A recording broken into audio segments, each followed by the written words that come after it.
Day on the mix.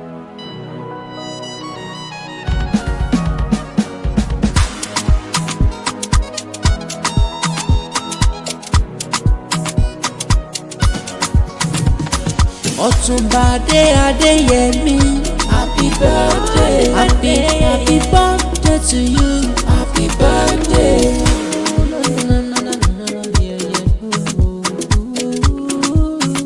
Happy birthday.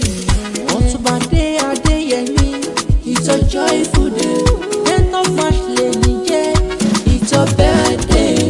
Congratulations Akíyọ̀, òkú ọdún tuntun. Ọ̀pọ̀ ojú ló ti rọ̀ láyé tílẹ̀ ti fi mú.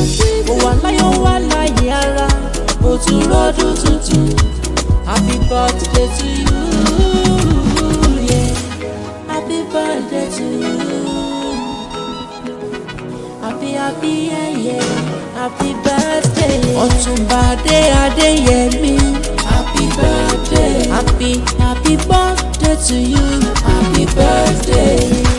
Tòsí ló pẹ́ mi lónìí pé Ọ̀túnba Adéyẹmí ti lé lọ́dún sí òkú mọ́ kí ọ dáadáa. Ọ̀túnba Adéyẹmí ọdún rẹ̀ ti lé kọ́ sí. Wọ́n túbọ̀ ṣọ̀pọ̀ ọdún láyé onífọ́délé yìí ṣàṣemọ́. Wájú lọ pẹ́ bíi tìrẹ sí, wájú ló máa lọ. Ìgbádùn ọdún kan o, ìyẹn ti dájú fún ọ. Dájú fún ọ, dájú fún ọ.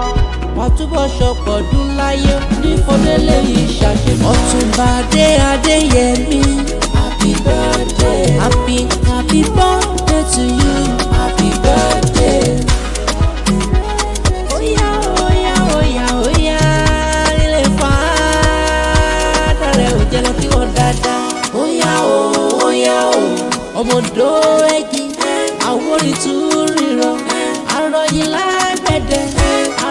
Jaja ogun, jaja bẹ́pẹ́ yóò ní jaja mọ́.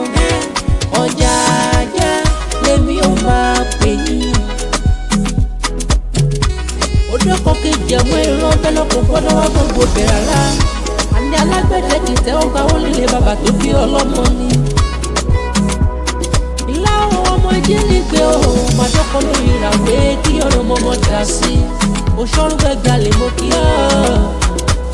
Ọmọ ará ìrèmọ̀gùn ló ti bọ̀rọ̀ dẹ̀ bá mọ́ kọ́ dání. Ilé nìkan kú ṣùgbọ́n lọ́nà oko òun kí ọjà dání. Ọ̀túnba Adéyẹmí, happy birthday. Happy birthday to you, happy birthday.